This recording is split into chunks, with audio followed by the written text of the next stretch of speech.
Saudações concurseiras! Bem-vindos a mais uma aula aqui no Alfacom, comigo, o professor Gustavo Musi. Nós vamos nesse bloco começar a falar aí do conceito sobre orçamento público em geral, né? Começando ali com o conceito de orçamento público, a evolução histórica e os tipos de orçamento. Um assunto importantíssimo aí para a sua prova. Aliás, orçamento público, eu sempre digo que é uma matéria que sempre cai em provas. Às vezes expressa, às vezes está ali meio escondida no edital. Como assim, né? Às vezes você tem lá, claramente, no edital constando a administração financeira orçamentária, ou noções de orçamento público, ou às vezes dentro de gestão pública, administração pública, tem lá noções de orçamento.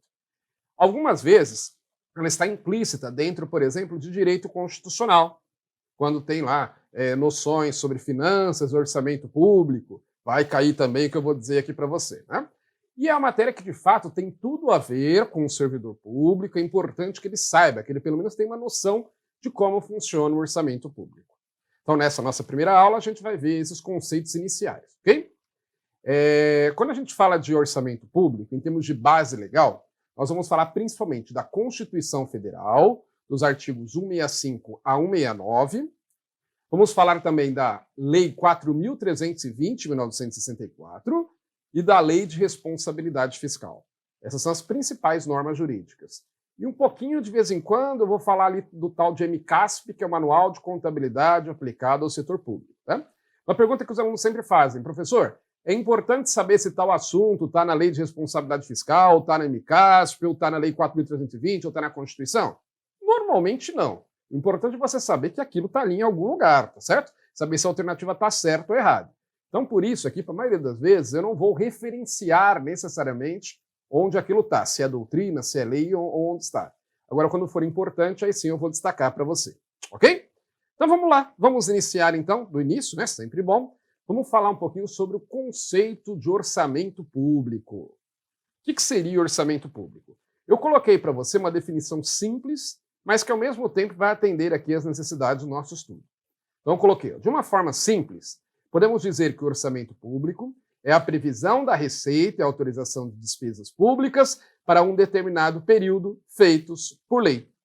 Então, olha só, o orçamento público, ele parte da mesma lógica, da mesma essência que o orçamento de uma empresa, o orçamento de uma família, o orçamento individual. Ele vai ter, de um lado, as receitas, que são os recursos com os quais o governo espera contar, e as despesas, que são as aplicações desses recursos. As receitas, elas são previstas no orçamento e as despesas são autorizadas, tá? Nós vamos ver que o orçamento é sempre feito no Brasil para o período de um ano. Inclusive tem um princípio que diz isso, que é o princípio da anualidade. E como o exercício financeiro no Brasil ele vai de 1º de janeiro a 31 de dezembro, é importante que esse orçamento ele seja aprovado sempre no finalzinho do ano anterior. Então, por exemplo, o orçamento de 2020 foi aprovado até o final de 2019. O de 2021 tem que ser aprovado até o final de 2020. 2022, aprovado até o final de 2021 e assim sucessivamente, tá? Então, guarda esse conceito que está aí, ó. O orçamento é a previsão das receitas e autorização das despesas públicas para um determinado período feitos por lei. Nós vamos ver que o orçamento no Brasil sempre tem que ser aprovado por lei. Inclusive tem um princípio que diz isso, que é o princípio da legalidade. E no caso do Brasil, como eu disse, esse período de validade do orçamento é de um ano. Eu coloquei um esqueminha aí para você guardar. Né? Você entendeu o que é que eu desenhei? Desenhei aí para você guardar. Olha só. O orçamento ele é aprovado por lei. Essa lei ela vai trazer receitas de um lado e despesas do outro. E isso é feito para o período de um ano. Se você guardar essa figura que está aí, esse quadro, vai ter os elementos principais que você precisa guardar para entender o que é o orçamento público, tá? Professor, é simples assim? O conceito de orçamento é simples assim. Nós vamos ver, é claro, né, que várias outras coisas decorrem desse conceito, mas o conceito é esse, ok? Muito bem. E aí nós vamos ver que o orçamento ele tem que ser aprovado nas 3 esferas de governo.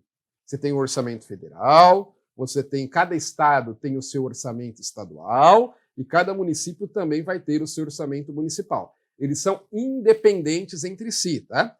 Porque a União tem seus próprios recursos, os estados têm seus próprios recursos e os municípios também. Então, cabe a eles aprovar os seus orçamentos todos os anos.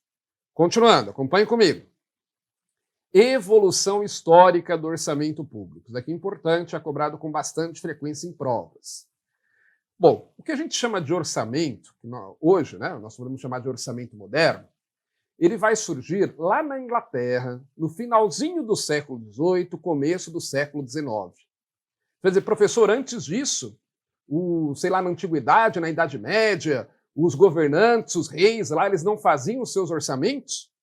Veja, até poderiam fazer, mas não havia essa obrigatoriedade de fazer todos os anos e não tinha que ser aprovado pelo parlamento, né? Aliás, a própria figura do parlamento é algo relativamente recente na história da humanidade. Antigamente o rei reinava sozinho e acabou. Ai de quem dissesse o contrário, que não concordasse com ele, não é isso? Então, essa obrigatoriedade do parlamento aprovar todos os anos uma lei orçamentária, ela é bastante recente ali, podemos colocar até o início ali do século XIX, tá? E como tudo na Inglaterra, né, no sistema legal inglês, ele vai surgindo aos poucos. Quem já estudou direito constitucional sabe que a Inglaterra ela tem muito esse sistema consuetudinário, né, esse sistema costumeiro de criação de normas.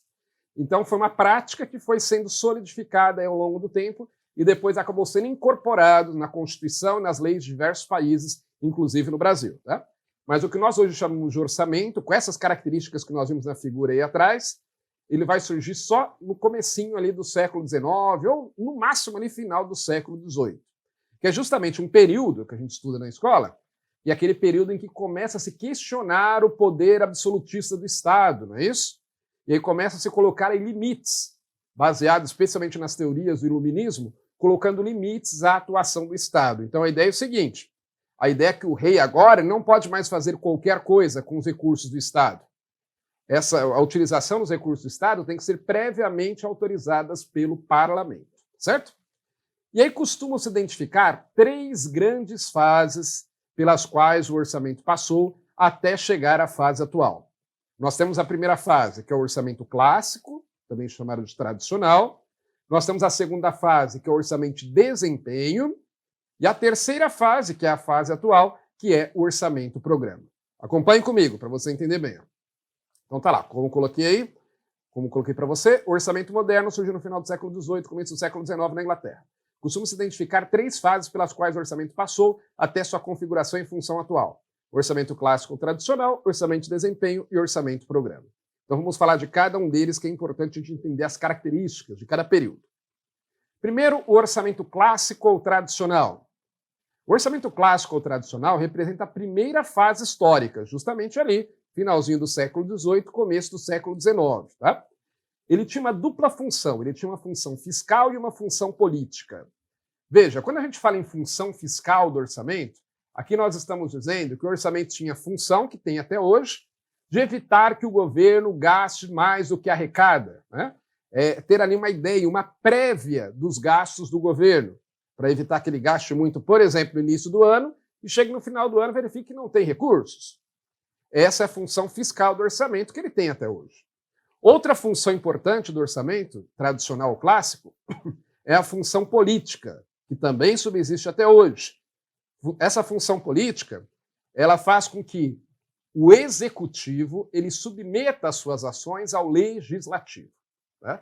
Porque, embora a gente aprenda que no sistema brasileiro, que é semelhante ao modelo norte-americano, executivo, legislativo e judiciário são independentes e harmônicos entre si, o fato é que existe na prática, sim, uma prevalência do poder legislativo, especialmente na autorização e fiscalização de gastos do executivo.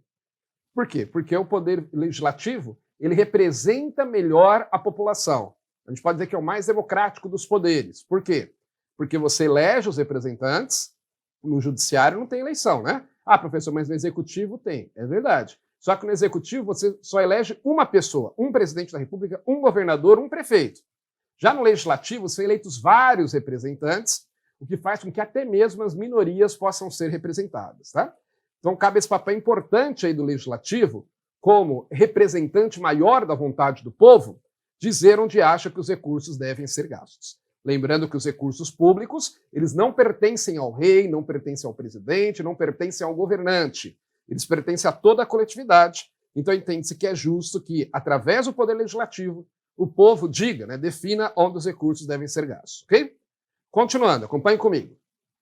Esse orçamento clássico ou tradicional, então, tinha essa função fiscal e política, mas não previa mecanismos de prestação de contas pelo executivo. Então, o orçamento clássico ou tradicional ele simplesmente dizia para o executivo: olha, você tem no máximo tanto para gastar na área da educação, no máximo tanto para gastar com investimentos, no máximo tanto para gastar com segurança pública, no máximo tanto para gastar com saúde, mas não exigiu uma prestação de contas posterior por parte do governante. O que mais? Não havia nenhuma relação com planejamento. De fato, a gente vai ver que o único orçamento que tem relação com planejamento, inclusive, é o orçamento-programa, que é a última fase. E a ênfase do orçamento era no gasto público. Eu estou colocando esse negócio de ênfase porque já vi cair em provas, né? Algumas vezes. A ênfase do orçamento-programa, a ênfase do orçamento clássico, a ênfase do orçamento de desempenho. No caso do orçamento clássico ou tradicional, a ênfase era no gasto. Simplesmente o objetivo era evitar que o governo gastasse demais. Essa era a ideia. E controlar, né, os atos do executivo, controlando onde ele colocaria os recursos. Ok? Então, essa é a primeira fase do orçamento clássico ou tradicional. Depois ele foi evoluindo, nós chegamos ao chamado orçamento de desempenho, que é a segunda fase histórica do orçamento. E aí, semelhantemente ao orçamento clássico ou tradicional, o orçamento de desempenho também tem uma função fiscal e política. Né? Também tem a função de evitar que o governo gaste mais do que ele espera arrecadar, e também tem a função de submeter as ações do executivo ao crivo do legislativo. Ok? Só que, diferentemente do orçamento clássico ou tradicional, o orçamento de desempenho ele passa a prever mecanismos de prestação de contas pelo executivo. Mas aí são mecanismos de prestação de contas a posteriori. Como assim, professor? No orçamento de desempenho, o governante vai lá, executa o orçamento, de acordo com o que foi autorizado, e depois ele vem até o parlamento, no ano seguinte, e presta contas daquilo que ele fez com o dinheiro. Né? Então, olha só a diferença. No orçamento clássico ou tradicional, o parlamento simplesmente dizia: você, executivo, tem até 100 milhões de reais para gastar com educação. Ok? Aí, no orçamento de desempenho, ele diz: olha, você, Poder Executivo, tem até 100 milhões para gastar com educação e depois eu quero que você venha e me diga o que você conseguiu realizar. E aí, então, posteriormente, o Poder Executivo vem e diz o que ele realizou com aqueles 100 milhões. E aí, com base nisso, o parlamento decide, né, se foi uma boa gestão ou não e se devem ou não continuar a ser alocados recursos naquela atividade. Ok? Veja, então, que ele já começa a exigir, né, uma satisfação, vamos dizer assim, por parte do administrador de recursos, diferentemente do que ocorria com o orçamento tradicional. O que mais? Assim como o orçamento tradicional, o orçamento de desempenho também não tem relação com o planejamento. Também não é utilizado como instrumento de planejamento. E a ênfase do orçamento de desempenho é no resultado, é na realização, é no desempenho, daí o seu nome. Diferentemente do orçamento clássico ou tradicional, está lá, que a ênfase era no gasto público. Ok? E aí, por fim, nós temos a terceira e última fase do orçamento, que é a fase atual do orçamento, na maioria dos países, inclusive no Brasil, que é o chamado orçamento-programa, que alguns também chamam de orçamento dirigente. É difícil cair em prova com esse nome, orçamento dirigente, mas ele existe também. E aí, esse orçamento ele continua tendo uma função fiscal e política, assim como os outros dois, só que acrescentada uma terceira função, uma função gerencial. Porque nós vamos ver que no orçamento-programa, o orçamento ele é utilizado como instrumento de planejamento. Por isso que a gente pode acrescentar essa terceira função. Além da função fiscal, evitar que o governo gaste mais do que arrecada, além da função política, controlar os atos do Poder Executivo, também tem uma função gerencial. Então eu coloquei lá, ó. Além de prever mecanismos de prestação de contas pelo Executivo, como já fazia o orçamento de desempenho, o orçamento-programa também estabelece metas a serem atingidas. Então olha a diferença, vou comparar os três aqui agora para você. No orçamento clássico ou tradicional, o parlamento diz, por exemplo, na área da educação, que o governo tem até 100 milhões para gastar com educação. O orçamento clássico ou tradicional só fala isso, parou aí. Não pode gastar mais do que 100 milhões com educação. Ok? No orçamento de desempenho, o parlamento diz, você, executivo, pode gastar até 100 milhões na área da educação e eu quero que depois você venha e me diga o que você conseguiu realizar. Ok? Já no orçamento-programa ou dirigente, o parlamento diz, você, executivo, tem até 100 milhões para gastar na área da educação E com esses 100 milhões eu quero, por exemplo, que você construa 100 escolas públicas, eu quero que você reduza a evasão escolar, eu quero que você aumente o desempenho dos alunos naquele exame PISA, né, esses outros exames aí de avaliação do ensino. E depois eu quero que você me preste contas. Então olha que o orçamento programa, ele tem esse nome porque ele traz um programa, ele traz um planejamento, aquilo que se espera que seja feito com o recurso que está sendo disponibilizado, através do estabelecimento de metas prévias, coisas que os outros dois não faziam. O máximo que acontecia, que era no orçamento de desempenho, o governante vinha depois e dizia o que tinha feito. No orçamento programa, além dele dizer depois o que ele fez, eram estabelecidos previamente metas para ele cumprir. Depois ele vai dizer se ele conseguiu cumprir essas metas ou não e se justificar por que não cumpriu, ok? Por isso que o orçamento programa ele é considerado um instrumento de planejamento. Para quem já viu as 3 leis orçamentárias, quem não viu vai ver conosco mais para frente. Mas para quem já viu PPA, Plano Plurianual, LDO, Lei de Diretrizes Orçamentárias e a LOA, Lei Orçamentária Anual, essas metas estabelecidas no Orçamento Programa, elas são definidas atualmente no PPA, no Plano Plurianual. Porque a própria Constituição diz que o PPA ele vai trazer diretrizes, objetivos e metas para os 4 anos seguintes. Aí a LDO todo ano vai trazer as metas anuais, tá? Então aí, clara característica do chamado Orçamento Programa. Continuando, a ênfase do orçamento-programa, justamente por isso, é no planejamento. Enquanto a ênfase do orçamento clássico ou tradicional era no gasto público, a ênfase do orçamento de desempenho era no resultado, a ênfase do orçamento-programa é no planejamento. Tá? Ah, professor, mas também não verifica o resultado? Verifica, né? Só que anteriormente é definido o resultado que se espera alcançar. E depois vai verificar se esses resultados foram alcançados ou não. Tá? Então, se cair na sua prova qualquer questão, dizendo que o orçamento, por exemplo, ele está em qual tipo de orçamento que está atrelado ao planejamento estatal, coloque sem medo de errar que é o orçamento-programa, que é o único dos 3 que tem essa característica, ok? Muito bem. Ó, eu coloquei lá que o orçamento-programa ele foi previsto formalmente pela Lei 4.320, lá no ano de 1964. No entanto, ele só foi implementado de fato com a Constituição Federal de 88, tá? Então demorou aí 24 anos para que o orçamento-programa fosse implementado de fato, apesar de estar previsto lá em 64. Por quê? Porque só a Constituição de 88 é que trouxe os mecanismos, de fato, para que isso acontecesse, Plano Plurianual, LDO e LOA. Lembrando que lá em 1964, além da edição da gloriosa Lei 4.320, nós tivemos também o golpe militar, que fez com que instaurasse a ditadura no país, e numa ditadura o orçamento-programa ele não funciona adequadamente. Por quê? Porque o orçamento-programa ele baseia-se na predominância do legislativo em questão orçamentária. E uma ditadura se caracteriza justamente pela hipertrofia do poder executivo em relação aos demais poderes. É isso? Então essas são as 3 características das 3 fases históricas do orçamento. Depois você dá uma lidinha no seu material, está até mais completo aí para você, porque isso é importante para a sua prova. Tá? Ó, agora vamos falar de tipos de orçamento. Por favor, não confunda a evolução histórica do orçamento com tipos de orçamento. Quando a gente fala de tipos de orçamento, nós estamos falando, na verdade, de formas de elaborar o orçamento. Lembrando que o orçamento ele é receita de um lado e despesa do outro, é ou não é?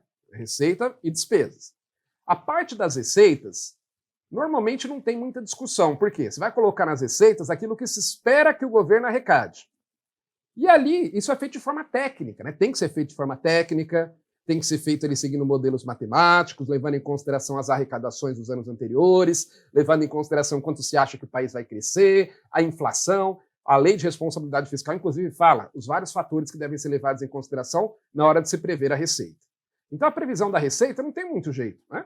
O governo gostaria de arrecadar 3 vezes mais do que ele arrecada. Ele gostaria, mas não dá. Tem que se contentar com o que ele tem hoje. O problema é na hora da despesa. É como acontece na nossa vida. Vamos imaginar que você vai fazer o seu orçamento pessoal, né? Você coloca de um lado as receitas que você recebe, por exemplo, seu salário, se você tem um imóvel que você aluga, o valor do aluguel, e você coloca do outro lado as suas despesas. A coisa mais fácil para você é definir o valor da receita, não é isso? Não tem jeito, tem muito o que fazer, né? Você não vai colocar ali o quanto você gostaria de ganhar, mas o quanto você espera, de fato, que você acha que você vai ganhar no ano seguinte. Então, prever a receita é bem fácil. O difícil não é na hora da despesa. Porque você não tem dinheiro para fazer tudo o que você gostaria, né? Então, você vai ter que definir prioridades. E ao definir prioridades, vai ter que abrir mão de alguns gastos que você gostaria de ter. E isso, às vezes, é difícil para a gente decidir, né? Ah, eu vou ter que deixar aquela viagem que eu gostaria de fazer porque eu vou ter que trocar o meu carro, por exemplo, né? Ah, eu vou ter que mudar para um imóvel, sei lá, um outro imóvel que está pequeno, vou ter que pagar um aluguel mais alto, então eu vou ter que gastar menos com lazer, por exemplo. Então, na hora de definir as despesas, é que o bicho pega. No caso do parlamento, é a mesma coisa, né? Lembrando que lá no parlamento nós temos várias, vamos dizer aí, várias tendências sociais, vários grupos sociais, cada um com a sua visão. Claro, cada um achando que é mais importante gastar em determinada área. E aí, por isso que essa discussão normalmente leva meses, tá certo? Então, quando a gente fala de tipos de orçamento, nós estamos falando aí, basicamente, de forma de definir em quais despesas as receitas serão gastas. É basicamente isso. Porque tem a ver com a elaboração do orçamento. Tá lá, ó, coloquei para você. Ó. Quando se fala em tipos de orçamento, normalmente está a se falar em técnicas de elaboração do mesmo. E aí existem dois grandes tipos de orçamento. Existem duas grandes técnicas de elaboração do orçamento. O orçamento base zero e o orçamento incremental. Eu vou ler e daí eu explico. O orçamento base zero. Nele, o orçamento é refeito do zero a cada ano, devendo cada gestor apresentar justificativas para os seus pedidos de recurso. Então, olha só, o orçamento base zero tem esse nome porque a cada ano o governo parte do zero. Não vai pegar simplesmente o orçamento do ano anterior e fazer alguns ajustes. Não, vamos refazer do zero novamente o orçamento. Então, cada gestor, por exemplo, tem que justificar o porquê que ele está pedindo aqueles recursos. Ele não pode falar, já expliquei no ano anterior. Não importa, tem que explicar novamente. Tá?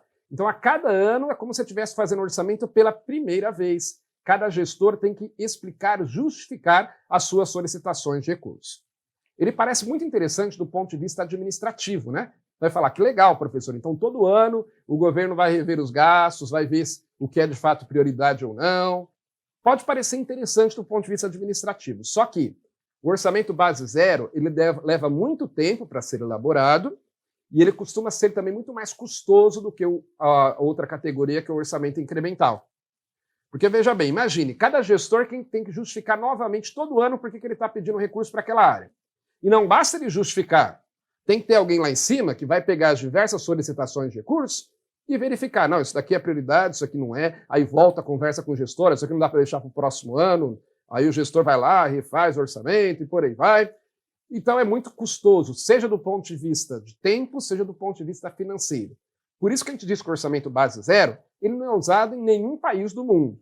Tá? Tem algumas empresas que falam que utilizam orçamento base zero, mas mesmo assim, às vezes é mais propaganda de fato do que realidade, porque ele leva muito tempo para ser elaborado e ele é custoso. E o orçamento ele tem que ser aprovado todos os anos. Então, normalmente, o que se costuma usar é a segunda categoria, que é o orçamento incremental, que eu coloquei lá. Ó.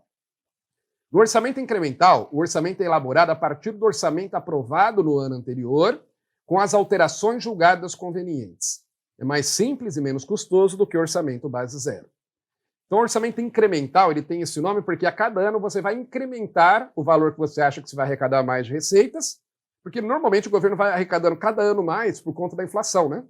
Pelo menos em valor nominal, a tendência, a não sei que haja uma crise ou algo assim, é que a tendência é que a arrecadação em valor nominal ela vá crescendo. E aí ele vai acrescentando o valor correspondente também em cada despesa, em princípio. Isso não quer dizer que ele não possa excluir uma despesa no orçamento ou incluir outra, ele até pode. Só que ele não é obrigado a fazer isso com todas as despesas, como é no orçamento base zero. Tá? No orçamento incremental, normalmente, o governo vai selecionar por amostragem algumas despesas, seja porque elas são maiores, seja porque elas são mais importantes para o país naquele momento, não importa. O governo vai selecionar algumas despesas e fazer uma análise daquelas despesas especificamente. E não precisa analisar todas, como ocorre no orçamento base zero. Então, deu para entender a diferença? O orçamento base zero, eu refaço o orçamento do zero a cada ano, justificando mais uma vez todas as despesas. No orçamento incremental, eu parto do orçamento que foi aprovado no ano anterior e faço os ajustes necessários, incluindo uma ou outra despesa, aumentando mais o valor de uma despesa, diminuindo de outra, mas não há necessidade de rever todas as despesas como no orçamento base zero.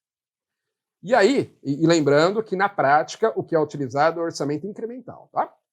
E aí eu quero falar um pouquinho com você, que muita gente confunde com esses tipos de orçamento aí, o tal do orçamento participativo, que também já vi provas chamando de tipos de orçamento, mas ele não deve ficar no mesmo nível do orçamento base zero e orçamento incremental, porque nós vamos ver que o orçamento participativo ele pode ser utilizado em qualquer um dos dois. Acompanhe lá. Em relação à forma de elaboração do orçamento, temos também o chamado orçamento participativo, que pode ser utilizado tanto no caso do orçamento incremental como no base zero. Então ele não é uma terceira opção, ele pode ser utilizado nos dois. O orçamento participativo caracteriza-se pela participação direta e efetiva da comunidade na elaboração da proposta orçamentária. Normalmente essa participação é realizada por meio de audiências públicas ou por outros mecanismos de recebimento de propostas por parte da coletividade. Tá? Então, no orçamento participativo, ele tem esse nome porque a sociedade participa, por exemplo, através de audiências públicas. Provavelmente, porque a lei de responsabilidade fiscal ela recomenda que isso seja feito, todos os anos aí no seu município deve ter uma reunião sobre orçamento participativo. Normalmente essas reuniões são feitas por bairros, né? Então vai lá, se reúne o representante ali do bairro com vereadores, e aí eles discutem a proposta orçamentária. O bairro diz, os moradores dizem, precisamos reformar aquela pracinha, ou precisamos de mais um posto de saúde, ou precisamos de uma creche. E aí isso vai ser discutido e levado em consideração na hora de aprovar o orçamento.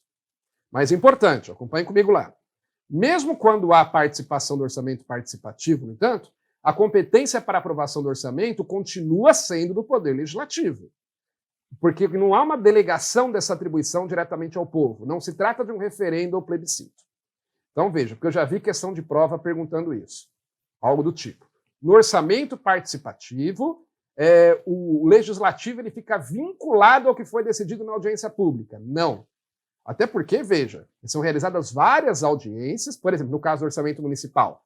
Cada bairro vai trazer as suas necessidades, não é isso? Sim. E cada um acha que a necessidade dele é mais importante que a do outro. Então, na verdade, serão todos ouvidos, mas o parlamento é que vai decidir, no caso do orçamento municipal, a Câmara Municipal, se for estadual, a Assembleia Legislativa, se for federal, o Congresso Nacional, é a Casa Legislativa que vai decidir sobre a aprovação do orçamento, cabe ao Legislativo sempre aprová-lo, ok? Então, nesse bloco, nós falamos de conceito de orçamento, falamos sobre evolução histórica do orçamento e também sobre tipos de orçamento, ok? Vamos ficando por aqui. Bons estudos para você e até a próxima!